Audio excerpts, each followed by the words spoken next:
가미 목사님께서 TF를 다음 주에 이제 발대식을 하기 때문에 TF의 목적 10가지를 저에게 카톡으로 보내주셨습니다. 그래서 이것을 먼저 한번 여러분께 공유 드리고 그 다음에 이제 말씀을 전할 텐데요. TF의 목적 10가지입니다. 첫째, 개인의 성장. 둘째, 틀을 깨는 것. 셋째, 인물을 키우는 것. 넷째, 개인의 특징을 발현하고 강점을 만들어가는 것. 다섯째, 다음 세대를 준비하는 것. 여섯째, TF가 함교의 특징이다. 일곱 번째, 이론을 실제화하는 시간이다. 여덟 번째, 기독교 문화를 이렇게 확산하는 시간이다. 그 다음에 아홉 번째, 전도의 계기가 되어야 한다. 열 번째, 미래를 준비한다. 이렇게 10가지를 주셨습니다. 여러분들 잘 들으셨습니까? 제가 한 번만 더 말씀드리겠습니다. 왜냐면 목사님께서 TF의 동기부여를 꼭 좀 이렇게 잘 했으면 좋겠다고 저에게 좀 부탁을 하셨는데요. 여러분들 TF 하기 힘드시죠? 녹화되고 있다는 걸 잘 아시고 계시네요. 네. TF 힘들죠. TF 쉬운 일이 어디 있겠습니까? 네. 직장 생활 하랴, 집에서 엄마랑 싸우랴, 네. 남자친구랑 헤어졌다가 다시 재결합하랴, 여러 가지 우리가 해야 할 일이 많은데, 네. 그 가운데서 TF까지 하려고 하면 언제 하겠습니까? 그런데 이제 TF가 아까 10가지를 다시 조금 말씀을 드리면 1차적으로는 개인의 성장을 위한 것이다라는 것을 여러분들 좀 아실 필요가 있다 하는 것입니다. TF를 통해서 누가 영광을 받겠습니까? 네, 황동환 목사님 영광을 받으실까요? 네, 전혀 그렇지 않습니다. TF를 통해서 1차적으로는 당연히 그리스도께서 영광을 받으시겠지만 더 중요한 것은 그것을 통해서 하나님과 교제하고 하나님과의 친밀함 속에서 내가 성장하는 것, 그것이 여러분들이 TF를 진행해 나가는 그 과정에서 꼭 잊지 말아야 되는 것이라 할 수 있다는 것이죠. 두 번째는 이제 틀을 깨는 것이다. 이거는 이제 우리가 자주 듣는 소리니까 잘 알고 계시죠? 네. 그래서 이렇게 예배 시간에 저렇게 슬리퍼 소리가 들려도 괜찮다라는 마음을 가질 수 있는 그런 이런 틀을 우리가 새롭게 재성립하는 거. 이게 TF의 이제 강점이겠죠. 여러분 TF를 이제 여러 번 해보신 분들은, 물론 저는 한 번 해보지 않았습니다만 해보신 분들은 아시겠지만 내가 원래 하던 스타일이 있고 내 방식이 있는데 세일장이나 아니면 디렉터나 이렇게 새롭게 요구를 한다든지 했을 때 기분이 좋아요, 안 좋아요? 저도 지금 기분이 그렇게 좋지는 않아요. 하지만 어떻겠습니까? 굳이 저 아이를 어떻게 하겠어요? 잘 용서하고 품어주면 나중에 언젠가 본인이 강의하던 날에 누군가 저를 방해를 하겠죠. 내가 복수하지 않아도 복수는 이루어지게 돼 있습니다. 어쨌든 틀을 깨는 것도 우리가 꼭 내가 틀을 어떻게 고수한다 해서 그렇지 않습니다.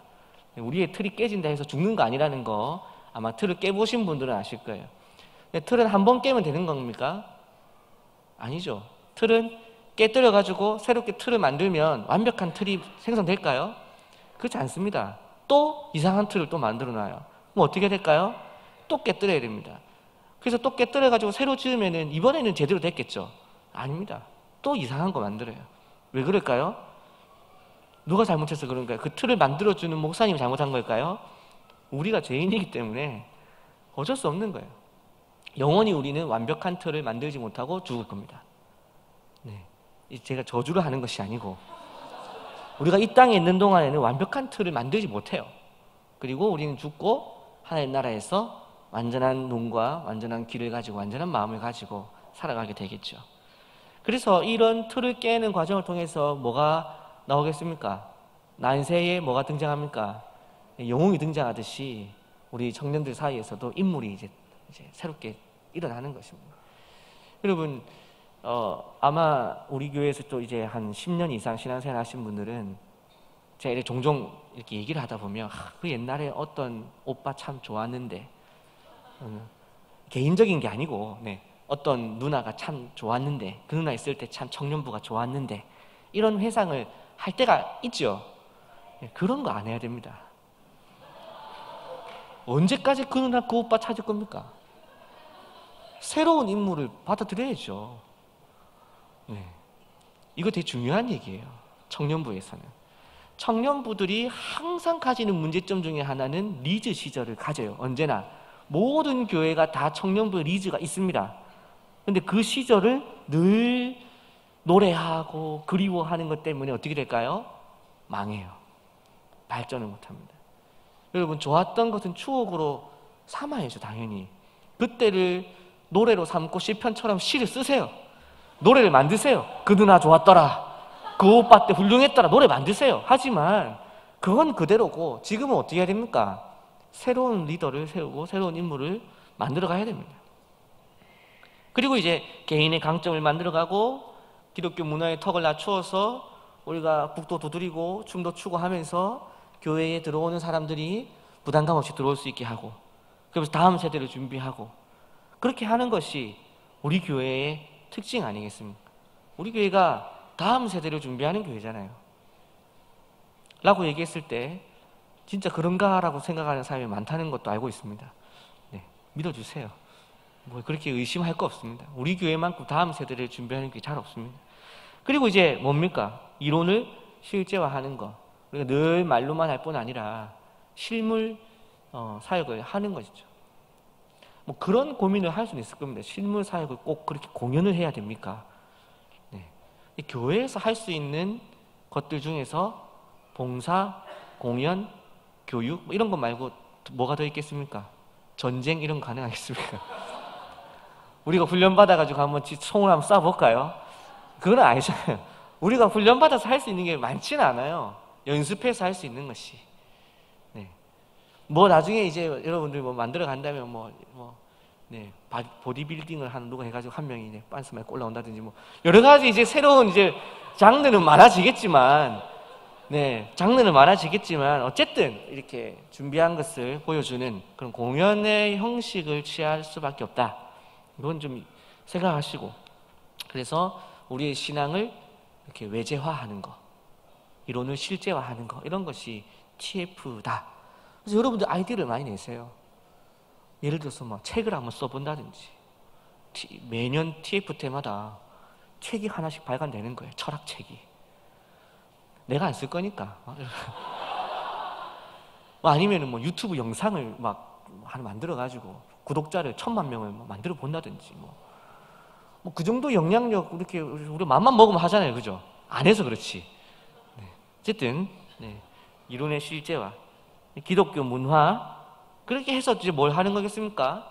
복음이 확장되는 전도의 기회로 삼고, 그렇게 해서 미래를 준비해 나가는 이런 것이 TF의 의미다, 목적이다. 이해하셔서 TF를 마냥 못하겠다 라고만 생각하지 마시고, 내가 할 수 있는 선 안에서, 내지는 디렉터나 세일장이 시키는 선 안에서 좀 더 이제 적극적이라면 하나님이 마음을 주시는 선 안에서 좀 많이 참여했으면 좋겠습니다. 많이 참여해 주십시오.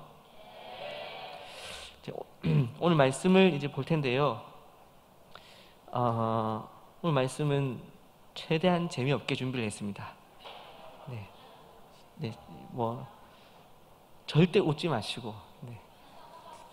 왜냐면 이 말씀이 제가 준비를 하면서도 아주 영광스럽게 생각했던 점이 뭐냐면, 제가 참으로 좋아하는 어떤 주제, 평소에 교회에서 이런 주제를 설교할 수 있으면 좋겠다라고 생각했던 주제가 포함되어 있는 본문입니다.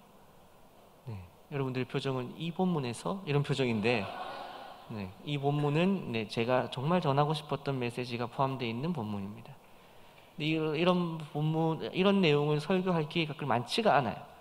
근데 어떻게 하다 보니까 제 차례가 됐는데, 제 차례에 마침 이 본문을 이제 제가 읽었고, 이 본문을 읽고 나서 이 주제를 가지고, 이제 오늘 제목이 이제 악의 평범성이라고 하는 건데, 이 주제를 가지고 말씀을 전하는 것에 대해서 굉장히 영광스럽게 생각하고 기쁘게 생각합니다. 이 주제는 아주 무거운 주제입니다.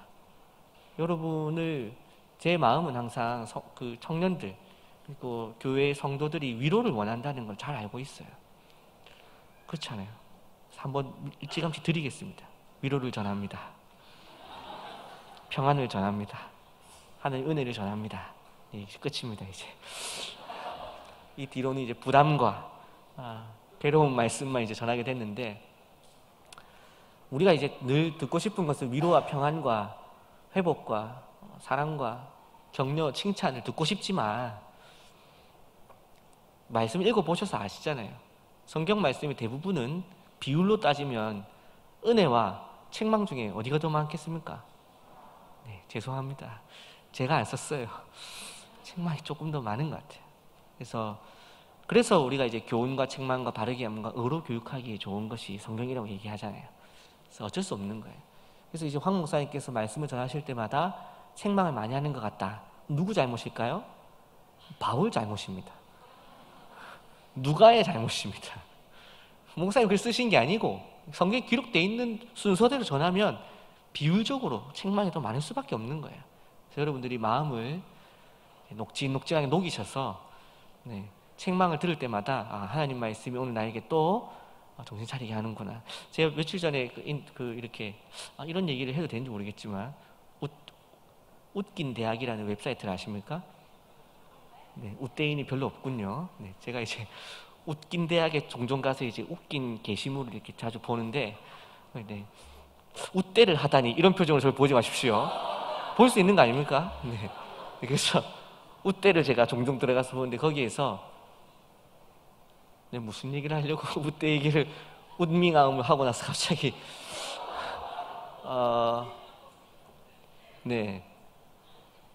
넘어가도록 합시다. 하나님께서 제 기억력을 지우셨습니다. 순간적으로 쓸데없는 얘기를 하지 마라. 자, 그래서 제가 분명히 중요한 얘기라고 했죠. 자, 이제 말씀을 이제 쭉 볼 텐데 오늘 말씀의 그 전체적인 요약부터 먼저 할 거예요. 그래서 성경책을 펴놓으시고 이렇게 들으시면 조금 이해가 편할 것 같습니다. 일단 먼저는 24장 내용부터 좀 볼 거거든요. 24장을 한번 펼쳐보십시오. 24장에 보면 바울을 대제사장 아나니아와 더둘로라고 하는 변호사로부터 고발을 당하게 됩니다. 그래서 벨릭스 총독에게 재판을 받게 되었죠. 이 설교를 들으셨죠? 처음 듣는 느낌으로 하시면 안 됩니다. 지난주에 전한 내용. 벨릭스는 이 재판을 속전속결로 이제 판결을 내렸잖아요. 아니죠. 질질 끌면서 판결을 내리지 않습니다. 왜냐하면 벨릭스가 어디의 총독이었기 때문입니까? 유대의 총독이죠. 유대 지도자들이, 유대의 유력한 지도자들이 고발을 한 바울을 석방을 하게 되면 이 통치가 잘 되겠습니까? 잘 안 되겠죠. 이 정치적인 이유로 바울이 혐의점이 없음에도 불구하고 석방해주지 않아요. 그럼에도 불구하고 벨릭스는 바울이 가르치는 그리스도의 도에 대해서 이성적으로 혹은 양심적으로, 어떤지는 모르겠지만 성경에서는 정확하게 묘사하진 않아요. 그러나 이성적으로 끌렸든 아니면은 양심적으로, 감정적으로 끌리는 부분이 있었어요. 그래서 그의 아내와 벨릭스가 함께 바울에게 가서 바울에게 그리스도의 도를 가르침을 받습니다. 사도행전 24장 24절이죠. 하지만 그는 그 믿음에 대한 내용을 머리로만 배울 뿐 마음으로 믿지는 못합니다. 기독교를 하나의 학문으로서 흥미롭게 배우기는 했지만 복음의 능력을 믿지는 못했습니다. 더 나아가서 바울에게 뇌물을 요구하고 뇌물을 받기를 은근히 기대해서 여러 번 불러내기도 했었습니다. 그래 들고 온 거 없습니까? 이렇게 자꾸 물어봤겠죠. 그래서 아무것도 없는데요. 다음번에 다시 봅시다. 또 오늘 들고 온 거 없어요? 없는데요. 이만하면 알아들 때 됐는데 다음에 다시 오세요. 다음에 또 왔을 때 또 들고 온 거 없으세요? 없는데요. 그러면 영원히 감옥에 있으세요. 이렇게 이제 끝이 나는 거예요. 이 24장 26절입니다. 만약에 뇌물을 줬다면 어떻게 됐을까요? 석방됐을까요? 석방됐을 가능성은 적습니다. 왜냐하면 유대 지도자들은 뇌물을 줬을까요? 안 줬을까요? 잘 줍니다. 유대인의 민족을 폄하하는 것이 아니라 유대인이라고 하는 자체가 돈에 굉장히 탁월함을 가진 민족이라는 거 알고 계시죠? 계산도 잘하고 장사도 잘하고 어떤 거래 자체를 할 줄 알아요. 왜냐하면 이들이 땅이 없었기 때문에 늘. 그래서 이 유대인들 지도자들이 벨릭스에게 그냥 뭐 청탁을 했겠습니까? 계속 뇌물을 줬을 거란 말이에요. 그러면은 벨릭스는 어떤 마음이 들었을까요? 유대 지도자들한테도 계속 만날 때마다 네, 좀 이따가 내 사형시킬게 하면서 계속 받고, 바울한테도 어떻게 할까요? 내 풀어줄게 하면서 어떻게 하면 될까요? 계속 받기를 기대했던 것이죠. 그랬는데 그러면은 양쪽에서 만약 뇌물을 다 준다면 어떻게 하겠습니까? 계속 받겠죠. 최대한 받아서 어떻게 해야 될까요? 떠야죠. 이게 이제 총독의 그 어떤 통치 계획인 거예요. 최대한 땡겨가지고 다른 데 가서 잘 먹고 잘 살아야지. 이게 이제 유대 총독으로 오는 사람들의 생각이었다는 것이죠. 그래서 2년 동안 재판의 판결을 내리지 않고 미루면서 유대 지도자들한테도 계속 뇌물을 받습니다. 왜 빨리 사형 안 시켰을까요? 방금 내용을 생각해 보자면 사형시키면 어떻게 됩니까? 더 받을 게 없잖아요. 그러니까 사형 안 시키고 근데 내가 좀 생각 좀 더 해봅시다 하면서 계속 미룬 거예요.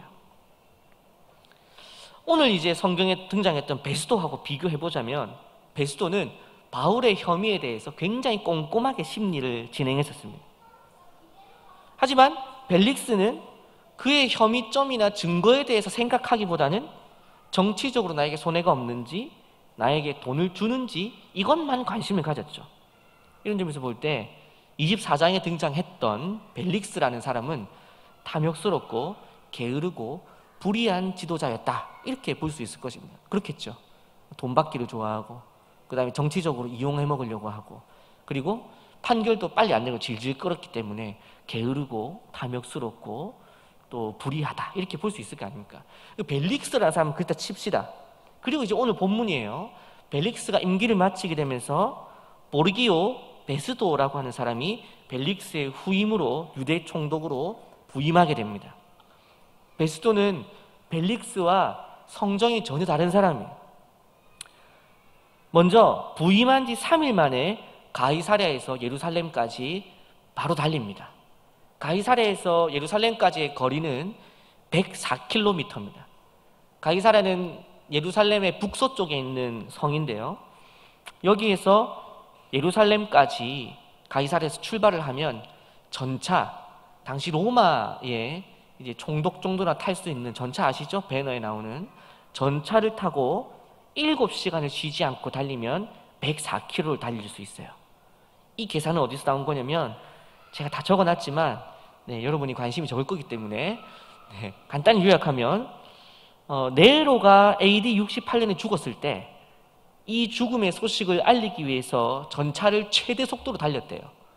네로가 죽었을 때 슬퍼서 달렸을까요? 기뻐서 달렸을까요? 네로가 죽었을 때니까 어떻게 했을까요? 너무 기뻤겠죠. 드디어 악한 왕이 죽었다 그래서 막 달린 거예요. 그래서 540km를 로마에서 스페인까지 달렸는데 540km를 그때 걸린 시간이 기록에 따르면 36시간이 걸렸답니다. 540km를 지금 같으면 어떻습니까? 4시간 반이면 갈 수 있는 거리잖아요. 그죠? 휴게소 안 들리면 조금 더 밟으면 그죠? 더 빨리 갈 수도 있는 건데 몇 시간 만에요? 36시간. 이것을 제가 문과기 때문에 틀릴까 봐 어제 5번의 계산을 했는데 540 나누기 36은 뭡니까? 15. 시속 15km로 눈썹이 휘날리게 달렸다는 겁니다. 우리가 좀 빨리 뛰면 몇 킬로 될까요? 12km까지도 됩니다. 시속, 물론 연결해서 못 뛰어서 그렇지. 많이 빠르면은 그러니까 사실 이 마차는 뛰어가는 거나 걸어가는 거나 별 차이 없는, 어쨌든 이 전차를 타고 104km 예루살렘까지, 전차가 또 승차감이 어떻겠을까요? 좋았겠습니까? 나쁘겠죠. 그 악한 승차감을 가지고 전차를 몰아가지고 가이사랴에서 예루살렘까지 간다, 총독이 됐기 때문에. 여러분, 이런 사람은 어떤 사람입니까? 어떤 사람이면 좋은 사람이에요, 나쁜 사람이에요? 좀 이따 생각해 봅시다. 로마법에 따르면, 당시 로마법에 따르면 사람이 탄 마차는 하루에 120km까지만 달릴 수 있었어요. 그럼 107km까지 달렸다는 것은 하루에 달릴 수 있는 최대 분량을 달려서 예루살렘까지 갔다는 거예요. 베스토가 첫날 부임하고 뭐 이렇게 뭐 부임식을 했겠죠. 가이사랴에서. 다음 날에 인수인계 받고 3일째 되는 날 바로 예루살렘까지 전차를 타고 갔다는 거예요. 어떤 사람입니까? 성실한 사람이죠. 성실한 사람. 베스도는 부지런한 사람이었다는 것을 우리가 알 수 있습니다. 어쩌면 일 중독자였을 가능성이 높습니다. 대제사장들과 유대 지도자들은 오늘 본문 2절인데요. 베스도가 예루살렘에 온 날부터, 원어에 보면은 우리 성경에는 빠져 있는데 온 날부터 매일마다 베스도를 찾아옵니다. 매일마다 찾아와서 뭘 요구할까요? 바울 죽여달라고. 내지는 바울을 어디로 데려오라고 부탁을 할까요? 예루살렘으로 다시 복귀시켜달라고. 바울이 누구 때문에 가이사랴에 가 있을까요? 벨릭스 때문에 가 있습니다. 이거는 모를 줄 알았습니다. 그래서 벨릭스가 보냈거든요, 가이사랴에. 그랬는데 가이사랴에 있으면은 그 23장과 24장에 보면 유대인들은 내가 바울이 죽기 전까지 먹지도 않고 자지도 않기로 결심한 사람들이 있었다는 것 기억납니까? 그 사람들이 바울을 죽이고 싶어요? 안 죽이고 싶어요? 죽이고 싶은데 자기들은 지금 어디 있어요? 예루살렘에 있죠. 바울은 어디 있어요? 가이사랴에 있죠. 누가 지켜요? 하나님 아닙니다. 누가 지킵니까? 로마 군인이 지키고 있단 말이에요. 그럼 죽이기가 쉬워요? 어려워요? 어렵단 말이에요.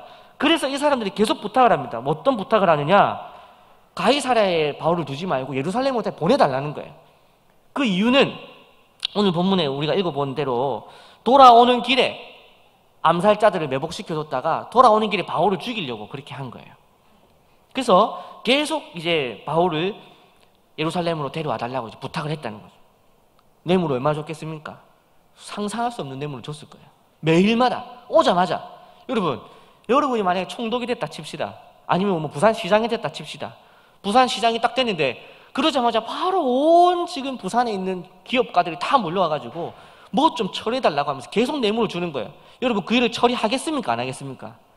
해야죠. 그렇죠. 그 정도 받아 먹었으면 빨리 해줘야죠. 근데 베스도가 그걸 안 한다는 거예요.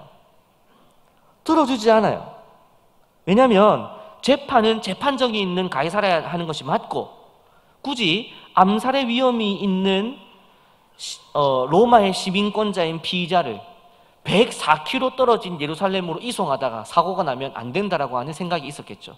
근데 이 베스도가 지금 어떤 사람이라고 했습니까? 처음에 부임하자마자 어디로 왔습니까? 예루살렘으로 왔죠. 그리고 와가지고도 지금 파티를 열었습니까? 아니면 지금 도정 활동에 지금 전념하고 있습니까?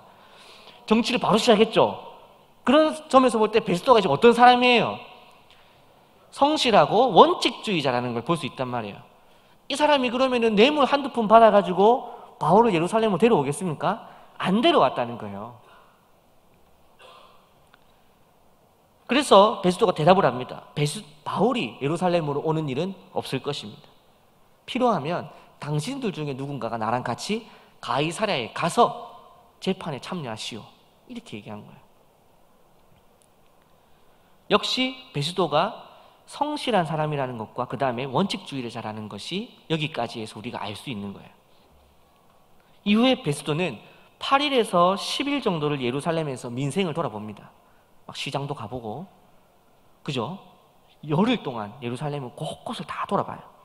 그리고는 바로 또 어떻게 합니까? 가이사랴로 바로 돌아옵니다. 이 정말 일 중독자예요, 이 사람. 돌아와서 이틀 뒤에 출근을 합니다. 여러분 올라오는 길에 전차를 7시간 탄다 그랬잖아요. 여러분 우리가 차를 4시간 타도 중간에 휴게소를 가요 안 가요? 가죠. 화장실도 가고 또 우동도 먹어야 되고 그죠? 또 중간중간에 또 이영자의 그 휴게소 맛집 이런 데 또 들려야 되고 그래서 우리가 어디 한번 가려면 시간 많이 걸려요. 로마 시대에도 얼마나 맛집이 많았겠습니까? 그거 가는 길에 다 들려줘야 되고 근데 이 사람 그런 거 안 가. 7시간 동안 죄송합니다. 스트레이트로 그냥 직진으로 그냥 가는 거예요. 가이사랴 가서 자고 그 다음날 어떻게 합니까? 출근하는 거예요. 이게 베스도라고요. 지금 베스도 빠라고 생각하지 마십시오. 그래서 바로 가자마자 어떻게 합니까? 누굴 불러 올립니까? 6절 보세요. 누구를 불러 올립니까? 바울을 바로 불러요. 내가 예루살렘 가보니까 네 얘기가 제일 많더라. 바울, 당신 문제가 지금 예루살렘에 가장 핫한 이슈던데 이거부터 처리합시다. 변론하시오. 바로 들은 거예요. 멀리 예루살렘에 다녀온 뒤에도 하루만 쉬었고 제일 먼저 바울 재판부터 시작했는데, 이 사람이 바울 재판부터 시작했다는 것은 이 사람이 지금 이 업무 능력이 어떻다는 걸까요? 못하는 겁니까? 잘하는 겁니까? 잘하는 거죠. 이 사람이 만약에 시장이다, 그러면은 지금 부산시에서 가장 중요한 문제를 먼저 처리한다. 그 사람 유능한 사람입니까? 무능한 사람입니까? 유능한 사람이죠. 유대의 모든 지도자들이 지금 와가지고 매일 뇌물을 바치면서 바울 데려오라, 바울 데려오라 하는데, 이 사람 돌아와가지고 엉뚱한 일을 하고 있으면은 이게 진짜 유대의 총독이라고 보기 어려운 것이죠. 근데 이 사람은 물론 로마 사람임에도 불구하고 자기가 총독으로 위임받은 이상 돌아오자마자 바로 바울의 건을, 재판을 지금 심리를 시작한 거예요. 유능한 사람. 자, 성실하죠. 그 다음에 뭐였죠? 원칙주의자죠. 그런데다가 또 뭐죠? 유능하기까지 한 이 베스도. 근데 약간 애매한 게 있습니다. 구절을 보시면요, 구절을 보면 베스도가 유대인들의 환심을 사기 위하여라는 문장이 있습니다. 찾으셨습니까? 이게 약간 실망스러워요. 내가 사랑할 만한 인물이 아니라는 걸 이때 깨달았습니다.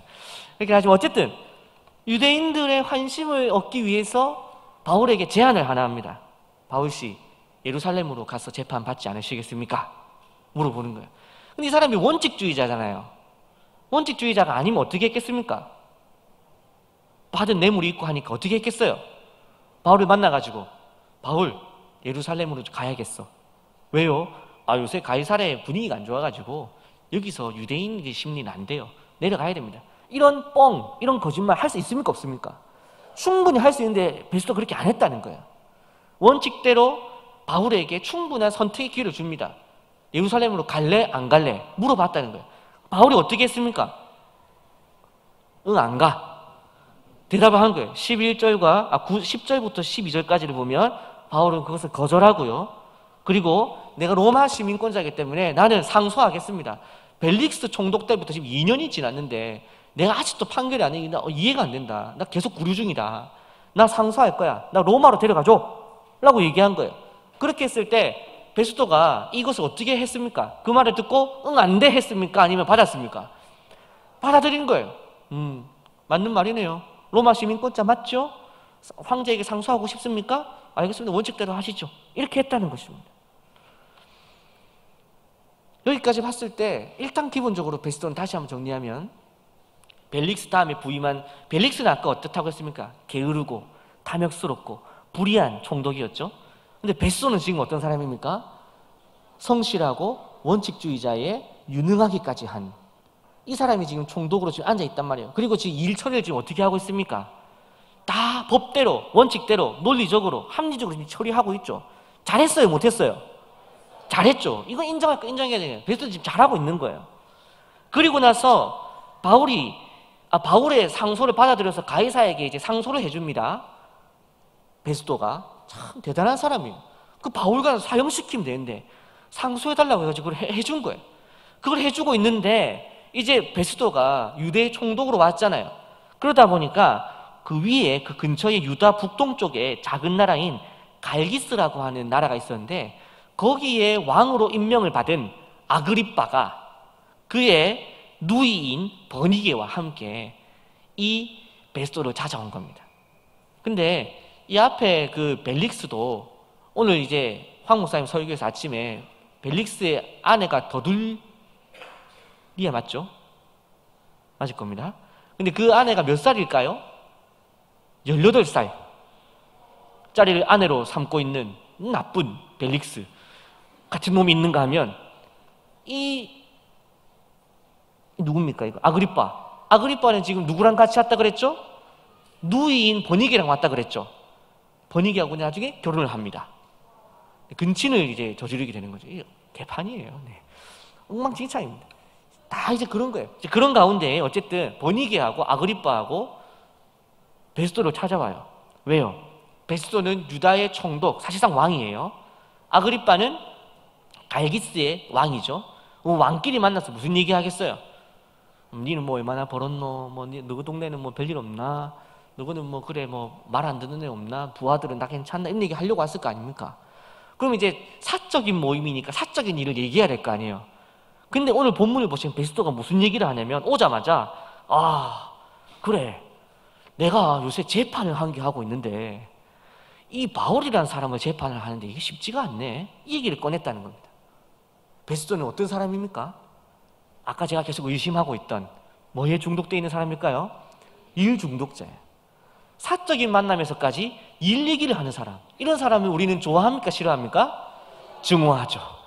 네, 혐오하죠 우리는. 근데 이제 어쨌든 이런 사람은 어쨌든 근데 공무원이라면 이런 사람이 공무원이다. 그러면은 그 공무 일은 어떻게 될까요? 잘 돌아가겠죠. 사실은 베스도라고 하는 사람은 로마에서 굉장히 신임을 받았을 가능성이 높아요. 그리고 로마 중앙정부에서는 베스도를 유대 총독으로 맡긴 것 때문에 일이 잘 돌아가고 굉장히 뿐만 아니라 유대인들 사회에서도 베스도에 있어서 어떻게 평가했을까요? 좋게 평가했을 겁니다. 열심히 하고 열심히 돌아보고 부지런하고 성실하고 원칙대로 다 해주고 이렇게 하니까 얼마나 좋았겠어요. 그래서 베스도가 자기가 있었던 일을 쭉 얘기를 하는 거예요. 이제 그게 이제 오늘 본문의 이제 뒷부분인데 그 얘기를 아그리빠가 쭉 듣고는 야, 그거 참 복잡한 문제네 하면서 그러면 내가 바울 한번 만나볼게 라고 해요. 물론 그렇다 해서 황제에게 상소된 것이 취소되지는 않아요. 최종적으로 황제의 상소는 그대로 올라가게 되고 바울은 가이사 앞에까지 가게 됩니다. 그거는 이제 사도행전에 기록이 되어 있지는 않아요. 근데 이제 아그리빠 앞에까지 섰다가 그 다음에 이제 26, 27, 28 가는 도중에 이제 유라굴로 광풍도 만나고 뭐 이런 일들이 이제 뒤에 일어나게 되는 거죠. 그래서 결국 바울의 상소가 가이사에게 전달되었다. 그리고 아그리빠가 다시 한번 재심을 해보지만 그 상소는 거절되지 않았다. 이게 이제 오늘 본문이에요. 이 본문을 읽고 저는 지금 흥분을 하고 있는 겁니다. 네, 거의 정신이 이상하다고 볼 수 있죠. 왜 그럴까요? 네. 여러분 오늘 제가 여러 번 정리를 해드렸지만 오늘 지금 본문은 베스도를 어떻게 묘사하고 있습니까? 네, 성실하고 원칙주의자의 유능하고 일 중독자의 열심히 하는 공무원 묘사하고 있잖아요. 로마와 유대 사회 양쪽에서 볼 때 베스도는 유능한 통치자입니다. 성실한 사람입니다. 부지런한 사람입니다. 베스도는 분명히 세상적인 눈으로 볼 때 좋은 사람인 것이 확실합니다. 그러나 성경의 역사적 관점에서 볼 때 베스도는 어떤 사람일까요? 좋은 사람이라고 보기 어렵겠죠. 왜요? 무고한 바울이 유대 지도자들에 의해 고발을 당했을 때 오늘 이제 본문에 보면 그에게서 혐의를 입증한 증거를 찾았습니까? 못 찾았습니까? 못 찾았죠. 그럼 어떻게 해야 됩니까? 원래로라면 풀어줘야 되죠. 왜 안 풀어줬을까요? 그게 자기의 통치의 기술이에요. 자기 일에 최선을 다한 거예요. 그죠? 자기는 어디에서 지금 파견을 받은 사람입니까? 로마에서 파견을 받은 사람이죠. 로마에 파견을 받은 유대 총독이라면 유대인들이 밀란이 일어나게 해야 됩니까? 아니면 잠잠하게 만들어야 돼요? 잠잠하게 만들어야 되죠. 그러니까 이 재판을 빨리 끝내지 않고 유대 지도자들한테는 그러면 가이사한테까지 한번 상소 올려보자. 원칙대로 하자. 근데 또 로마 시민권자인 바울을 그냥 잘라버려도 안 되죠. 왜? 로마 시민권자니까. 그러면 이제 로마 시민권에 대한 재판의 문제가 선례가 되기 때문에 이것도 복잡한 거예요. 최종적으로 보면은 이 베스도가 지금 처리하고 있는 과정은 굉장히 지혜롭게 잘하고 있는 거예요. 잘하고 있지만 최종적으로 베스도가 한 일은 무엇입니까? 바울을 살렸습니까? 죽였습니까? 죽이고 있는 거예요. 잠깐 바울은 석방이 되긴 합니다. 가이사에게 갔다가. 하지만 3년 뒤 다시 잡혀요. 그리고는 순교를 당하게 되는데 지금도 로마 바티칸에 가보면 세분수의 성당이라고 하는 것이 있습니다. 세분수의 성당. 세분수의 성당이 뭐냐면 성 바오로 성당 근처에 있는데 결국은 바울이 로마의 법에 따라서 사형을 집행을 당합니다. 로마의 법에 따라서 이방인들은 십자가형이나 내지는 콜로세움이나 이런 데서 사자나 동물에게 뜯겨 먹히게 했지만 로마인들은 명예롭게 죽이기 위해서 도끼로 목을 쳤다고 합니다. 그게 명예로운지는 모르겠어요. 어쨌든 명예롭게 죽이기 위해서 도끼로 목을 치는 것이 로마 시민권자에게 해당되는 사형 집행법이었는데 바울이 목이 딱 쳤을 때 머리가 3번이 튕겼대요, 바닥에. 그리고 튕길 때마다 샘이 솟아났대. 그래서 세 분수가 생겨난 성당이라고 해서 세 분수의 성당이 있고 그곳에 가보면은 새 샘이 있다고 합니다. 이런 것이 이제 기독교 전승이라고 하는 것이죠. 물론 이것이 이제 뜰레 폰타네라고 하는데 저는 가보지 않았습니다. 그런데 세 분수의 성당에서 결국은 이제 바울은 순교를 당하게 되죠. 그러면 최종적으로 바울이 순교를 당했다는 것은 베스도가 그때 혐의가 증거가 없음에도 불구하고 풀어주지 않았기 때문에 최종적으로 바울이 죽었잖아요. 그러면은 이 죽음에 베스도가 관여했습니까? 관여하지 않았습니까? 관여한 거죠. 성실함으로 관여한 거죠. 정직하게 관여했죠. 원칙대로 관여했죠. 아주 부드럽게. 제가 오늘 이 얘기를 하고 싶은 것입니다. 이렇게 반듯하고 유능한 정치 지도자였던 베스도가 죄를 입증할 혐의나 증거가 없음에도 그를 석방하지 않음으로 인해서 최종적으로 바울을 죽게 만드는 상황, 이런 것을 우리는 정치 철학 용어로 악의 평범성이다 이렇게 부릅니다. 이해가 되십니까? 악의 평범성은 나치에 의한 유대인 학살 홀로코스트가 광신도나 반사회적 성격 장애자가 아닌 상부의 명령에 순응했던 지극히 평범한 사람들에 의해 자행되었다는 것을 묘사하는 개념이라 할 수 있습니다. 히틀러 치하의 독일에서 학살된 유대인은 몇 명 정도 되죠? 600만 명이라고 하는데요. 당시 독일 사회 전체가 인종차별주의에 동조하는 분위기였다고 합니다. 미국의 정치 철학자였던 한나 아렌트 영화가 있습니다. 한나 아렌트 영화 한번 보시면 재미가 있을 거예요. 저만 재밌을 수도 있습니다. 어쨌든 재미가 있습니다. 한나 아렌트는 하이데거의 연인이기도 했습니다. 하이데거의 제자였는데 이제 연인이 된 거죠. 이제 오늘로 보면은 제자였다가 연인이었다라고 표현할 수 있겠지만 오늘로 보면 이거 어떤 상황입니까? 이 그루밍이죠, 사실상. 네, 넘어가겠습니다. 그래서 이 사람이 예루살렘의 아이 히만이라고 하는 책을 썼는데 거기에서 나치 전범인 아돌프 아이 히만을 잡아서 이스라엘의 그 군대 있잖아요. 사드가 아니고 뭐죠? 그 이스라엘 정보국 모사드 맞습니까? 네, 넘어가겠습니다. 거기서 아이 히만을 잡은 거예요. 그래가지고 재판을 이스라엘까지 끌고 와가지고 재판을 한 겁니다. 근데 그때 이스라엘 사람들이 무엇을 기대했느냐면은 600만 명을 죽인 행정가가 있어요. 행정가. 이 사람이 명령 내리면은 다 죽는 거예요. 히틀러가 그 유대인들을 다 죽여라. 아인슈바이츠. 네. 하고 수용소에서 죽여라 라고 얘기를 했는데 그 집행명령을 내리는 공무원이 있었다는 겁니다. 그게 누구라고요? 아이히만이에요. 아이히만.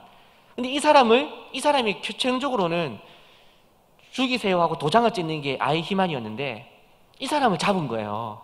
그래서 이스라엘과 온 세계가 그 당시에 주목했던 것은 이 사람이 어떻게 생겼나? 얼굴 한번 보자. 신상 공개해라! 이래 된 거예요. 어제 이제 고모 씨가 신상이 공개됐죠. 제주도는 원래 고 씨가 많아요. 그래서 고 씨가 이렇게 나온 겁니다. 특별히 고 씨에 문제가 있는 것은 아닙니다.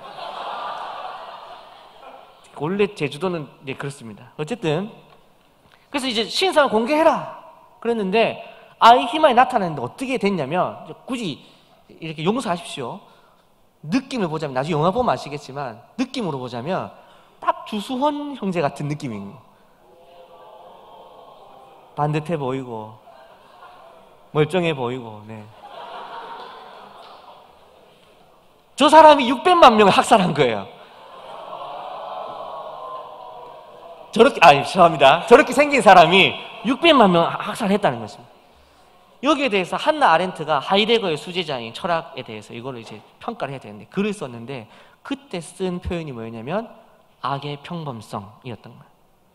악의 평범성을 우리나라 말로 번역하면서 평범성이라고 했지만 그 독일 문체를 그대로 번역하자면 악의 시시함입니다. 시시함. 사람들은 아이히만이 우리가 생각하는 그 게슈타포의 그 이미지 있잖아요.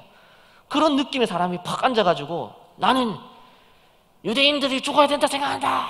아이 히틀러 하고 막 혀 깨물고 막 이렇게 할 걸 기대했는데 주선이 앉아가지고 저는 그냥 도장 찍었는데요. 이렇게 한 거예요.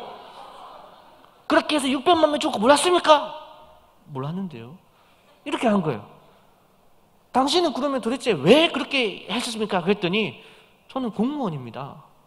공무원의 일은 효율적으로 일을 빨리 도장을 찍고 빨리 집행되게 하는 겁니다. 제가 해야 될 일 우편물도 취급해야 되고요. 할 일 많았어요. 그 가운데에 저한테 오는 서류들 중에 유대인에 관한 서류가 있었는데 그냥 도장을 찍어서 빨리 넘겼습니다. 제대로 읽어보지도 않고.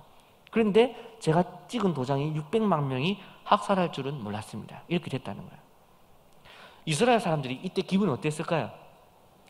악의 실체를 밝혀가지고 막 하고 싶은데 자꾸 보니까 시시한 거예요. 별것 아니더라는 거죠. 그래서 이때 나온 표현이 악의 평범성이라는 표현이에요. 여러분 엊그제 뉴스에도 나왔죠. 이제 우리 이게 아닌데 어쨌든 고모 그 전 남편 살해한 용의자 사진이 공개됐을 때 반응은 어땠을까요? 저 정도면은 남자가 한 3명은 죽이겠다 이런 느낌이었습니까? 아닙니다. 너무 평범한데? 이런 거예요. 너무 평범한데? 여러분 오늘 배수도, 아이히만, 고유정씨 이렇게 세 가지를 이렇게 비교해놓고 봤을 때 세 가지 비교해놓고 봤을 때 마귀가 보입니까? 배수도가 어떤 사람이었겠습니까? 배수도 정말 괜찮은 사람이에요. 우리가 일상적으로 만날 수 있는 사람 중에 제일 괜찮은 사람 하면은 배수도라고 보면 돼요. 그 사람이 바울을 죽인 거예요. 아이히만 너무 괜찮은 사람, 우리가 직장에서 가장 존경하는 직장 상사가 있다 살면서 그 사람이 바로 아이히만이에요. 제일 먼저 와서 제일 빨리 가고. 네, 좀 이상합니까? 왜? 상사임에도 불구하고 빨리 가면서 우리 학교도 교장 선생님이 제일 빨리 가거든요. 왜? 남아있으면 어떻게 되겠습니까? 전부 다 이러고 있을 거 아니에요. 일어났다 앉았다 일어났다 앉았다 갔나 안 갔나 계속 이래야 되잖아요. 그러니까 빨리 위에 사람부터 빨리 빠져줘야 밑에 갈 수 있잖아요. 아이히만은 그런 사람, 타의 모범이 되는 사람이에요. 근데 그 사람이 뭘 했다고요? 600만 명을 학살시켰다니까요.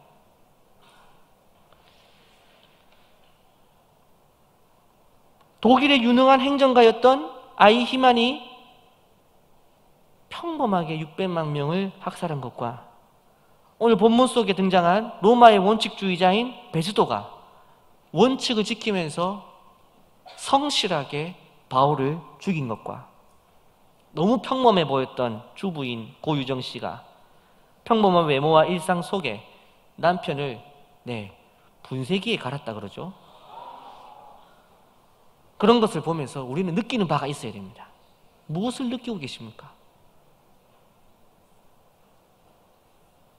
평범함 속에, 시시함 속에 악이 숨어 있을 수 있다는 것을 우리는 알아야 합니다. 어쩌면 그것을 넘어서 내가 생각할 때 옳은 일을 하고 있다고 생각할 때 내가 악을 행하고 있을 수 있다는 것을 우리는 알아야 되는 거예요. 나는 정당하게 지금 하고 있는 거야. 나는 의로운 일을 지금 하고 있는 거야. 나는 지금 공무를 집행하고 있어요. 그래서 600만 명을 죽이고 있는 거예요. 이것을 우리는 좀 생각할 필요가 있는 거예요. 난 잘하고 있는데, 근데 그것의 영향이 어떻게 되는지, 이것의 결과가 무엇인지까지 고민하지 않는 것, 이것이 악의 평범성이라는 것입니다. 우리가 정직하게 살면서 우리 사회를 보십시오. 정직하고 성실하게 돈을 벌면서 성실하게 마약을 만들어가지고 마약을 열심히 팔아가지고 수천 명의 청소년들이 마약 중독으로 사망에 이르게 하는 상황에 있다. 그런데 그 사람은 하얀색 가운을 입은 연구실에서 암페타민을 만들고 있는 거예요. 그래서 이게 마약으로 쓸지 안 쓸지 모르고 그냥 보내는 거예요. 자기는 나는 그냥 화학이 좋아서 화학을 했는데요. 이럴 수 있다는 거예요. 우리의 속에서, 우리의 일상 속에서, 평범함 속에서 나의 선택과 나의 삶이 악의 도구로 쓰이고 있진 않은지, 아니면 내가 악의 화신이 되어가고 있지는 않는지 우리는 우리 스스로를 엄격히 돌아볼 필요가 있다는 것입니다. 왜요? 아이 희망만큼 우리 못 살아요. 베스도만큼 못합니다. 여러분 유대 총독을 됐다 생각해 보십시오. 그 예루살렘까지 가겠어요? 전차 타고? 저 같으면 안 갑니다. 말라 가겠습니까? 부하시켜가지고 야 가서 네가 확인해보고 편지 써가지고 내한테 보내. 그럼 내가 그냥 할게. 이렇게 하면 되지. 뭐 하려고 가가지고 유대인들 다 만나가지고 다 하겠어요? 정말 성실한 사람이에요. 정말 유능한 사람입니다. 근데 그 사람이 바울을 죽였다니까요.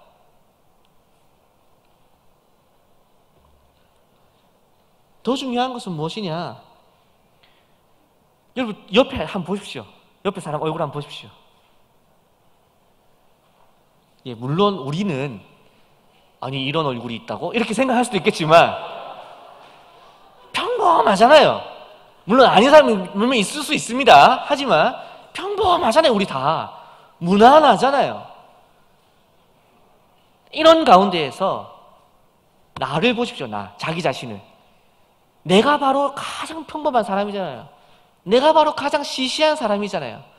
근데 이 시시한 내가, 이 평범한 내가 악의 도구로, 악의 화신으로 변모될 수 있다는 것을 우리는 무겁게 생각할 필요가 있다는 것입니다. 아이히만 베스도 고유정 씨를 보면서 와 신림동 그 저기 원룸에 이렇게 문 이렇게 닫히는데 콕 들어가려고 하던 그 동영상 보셨죠? 그 사람도 막 깡패가 생겼습니까? 그냥 모자 쓴 지하철에 있는 청년이에요. 네. 주소환같이 생겼을 거예요 아마. 이미지가 좋다는 뜻이에요. 네. 저런 이미지에 지하철에서 같이 이렇게 주소환 같은 사람이 이렇게 지하철에서 앞자리에 앉았다가 했을 때 경계하겠습니까? 경계하지 않을 거예요. 저 분명히 저거 싸움 못한다 생각하고 별로 경계 안 할 거예요. 그래서 어두운 밤길을 가고 있는데 주소환 뒤에서 따라오면서 내게 가나 하고 있다. 그러면은 이렇게 가다가 먼저 들어가세요 하겠어요? 신경 안 쓰는 거예요.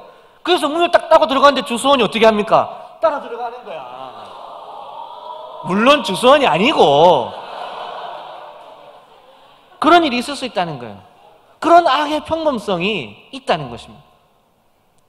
제일 중요한 것은 와 저런 놈 저런 사람들도 저렇게 평범한 사람도 죄를 짓네 이게 아니라 나같이 평범한 나도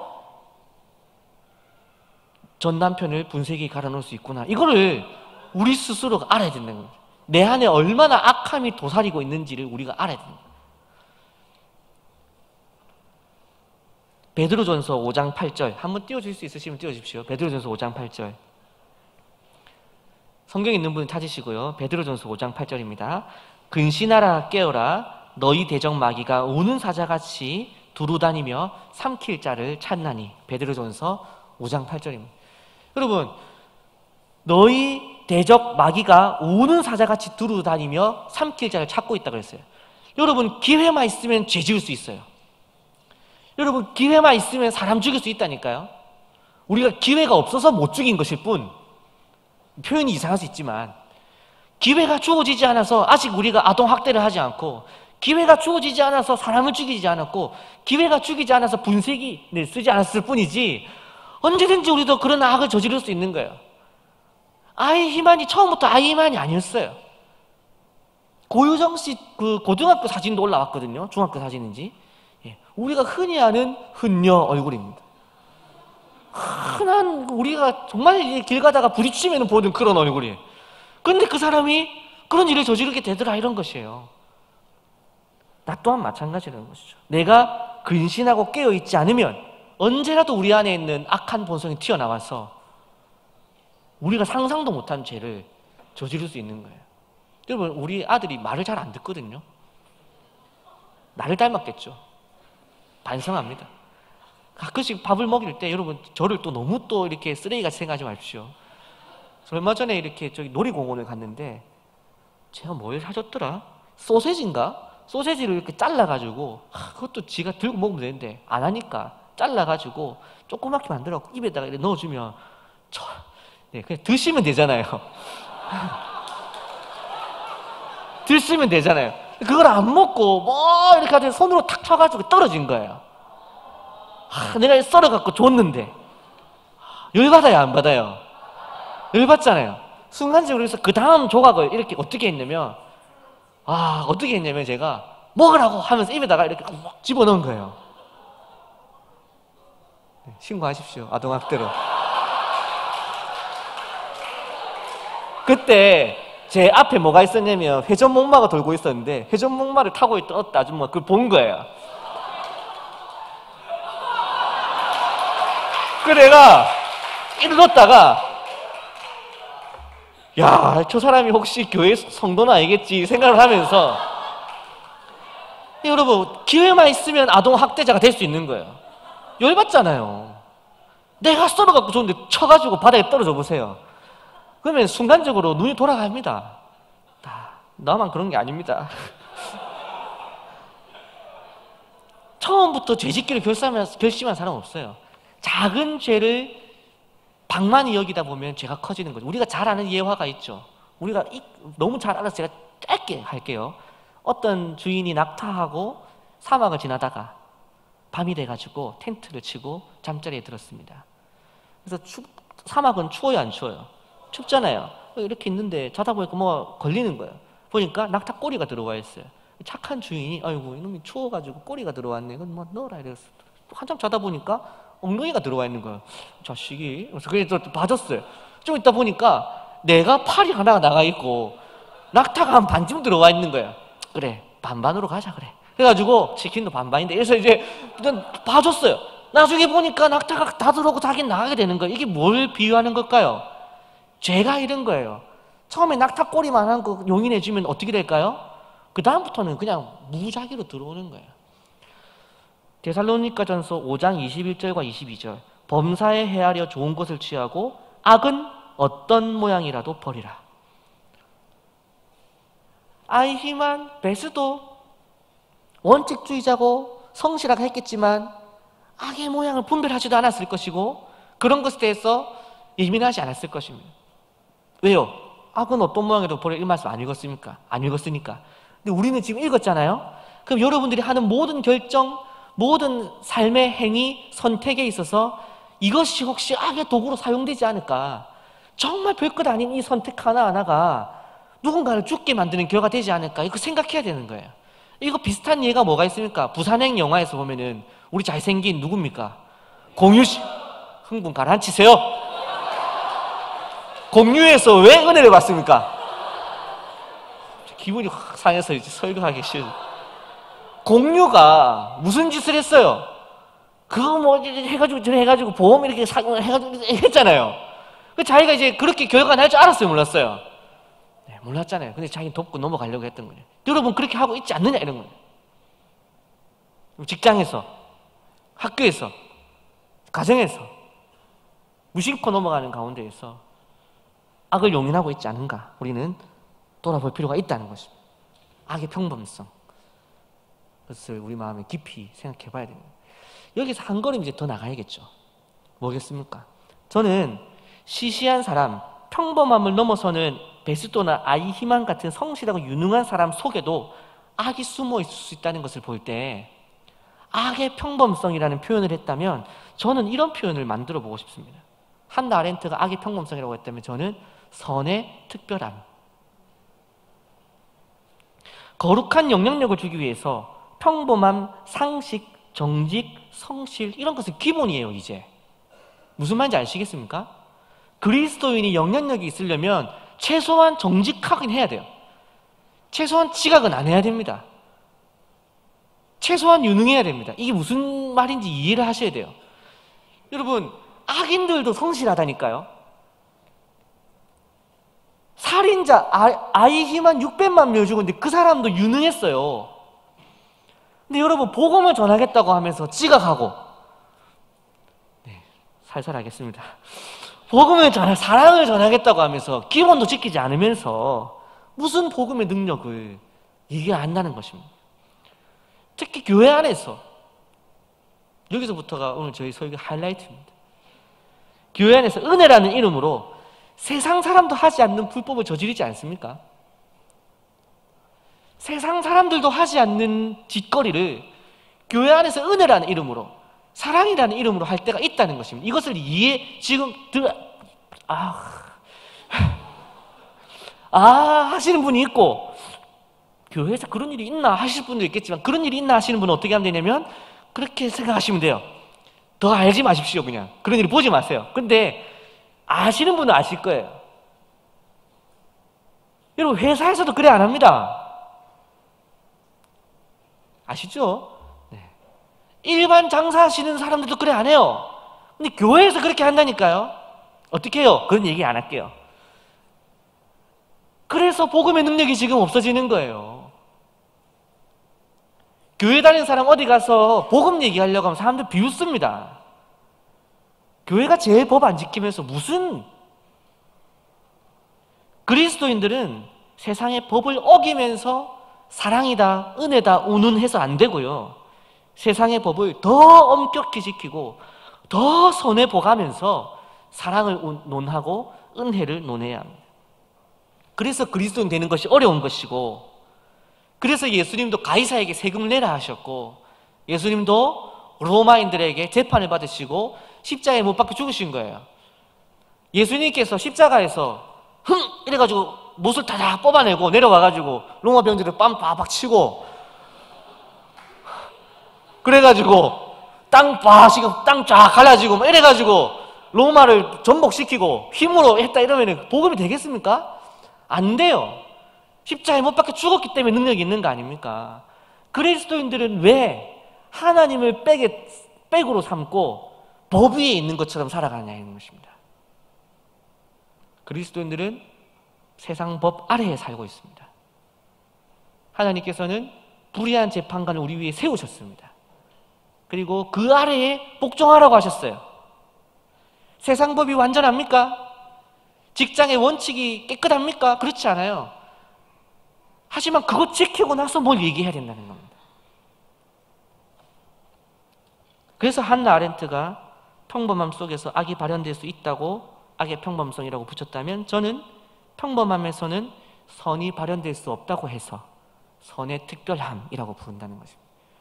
복음의 특별함. 여러분, 복음을 전하려면 최소한 베스도 이상은 살아야 됩니다. 최소한 아이히만 이상의 유능함을 가져야 되는 거예요. 그래야 복음이 설득이 되고 복음에 한 번이라도 귀를 기울이는 것이에요. 그럼 제가 이제 학교에 있는데요, 학교에서 동료 교사들에게 우리 좀 이렇게 합시다 이렇게 얘기하려면 지각하고 막 제 말이 먹힐까요? 안 먹힙니다. 학교에 출근하면 이거 지문 인식기가 있거든요. 시간이 다 떠요. 그거 딱 보면은 매월 말마다 이렇게 딱 시간표가 뜨는데 그 지각의 근태가 딱 보인단 말이에요. 근데 제가 제일 늦게 오거나 지각을 하거나 이런 것이 잦다면 앞에 나가 설교할 때 그게 먹히겠냐는 거예요. 안 먹히는 것이죠. 그래서 8시 10분까지인데 7시 10분까지 갑니다. 이 기록이 남으니까. 네, 자랑입니다. 자, 복음의 능력은, 선의 특별함은 이런 작은 실천, 시시한 실천에서부터 나오는 거예요. 그것도 안 지키면서, 여러분 직장에서 수요 예배 빠지고 싶습니까? 그럼 출근할 때 지각을 하지 마세요. 내 마음을 아시겠죠? 이 말을 하면서도 슬퍼요. 당연한 건데 어쩌면. 뭐 어떻게 하다가 뭐 연차를 내서 TF다 뭐 여름에 어떤 뭐 단기 선교를 가고 싶다. 그럼 어떻게 됩니까? 평소에 근무를 어떻게 해야 됩니까? 정말 잘해야 되는 거예요. 그렇게 해서 상사한테 가가지고 제가 저기 뭐 며칠부터 며칠 휴가 내야겠습니다. 아이고 우리 김 씨가 휴가 내면 가야지. 당신이 휴가 내는 건데 무조건 보내준다. 이렇게 돼야 될 거 아닙니까? 근데 가가지고 저 휴가 내야겠습니다. 맨날 휴가 내시는 분이 왜 또 내시게? 수련회가 있는데요. 수련회는 뭐 맨날 하나? 네, 맨날 하는데요. 그래가지고 아이고 교회 다니는 것들 더하다. 제가 얼마 전에 교장 선생님들하고 모여가지고 식사하는 자리에 제가 시종으로 간 적이 있었는데 네, 거기에서 교장 선생님들끼리 하시는 말씀을 들은 적이 있어요. 무슨 말씀이냐? 기독교인 교사 뽑기 싫다는 거예요. 무슨 말인지 이해됩니까? 네, 자세한 설명은 생략하겠습니다. 차라리 안 믿는 사람을 뽑으면 더 일을 잘한대. 이거 우리 좀 무겁게 들어야 되는 거야. 지금 말씀을 마무리하면서 여기에서 이제 네, 요거는 이제 넘기고 그 다음 걸로 악의 평범성과 선의 특별함이라는 것을 제가 지금 설명을 드렸잖아요. 우리에게 좀 적용을 시켰을 때 청년들이 TF를 준비하면서 고려해야 될 점이 뭔가, 이거를 이제 마지막으로 얘기하려고 합니다. 잘 들으십시오. 원래 안 되는 일인데 이번만 은혜로 특별히 됐다. 이거 좋은 일입니까? 나쁜 일입니까? 좋은 일입니까? 나쁜 일입니까? 아니에요. 원래 안 되는 일을 하지 마세요.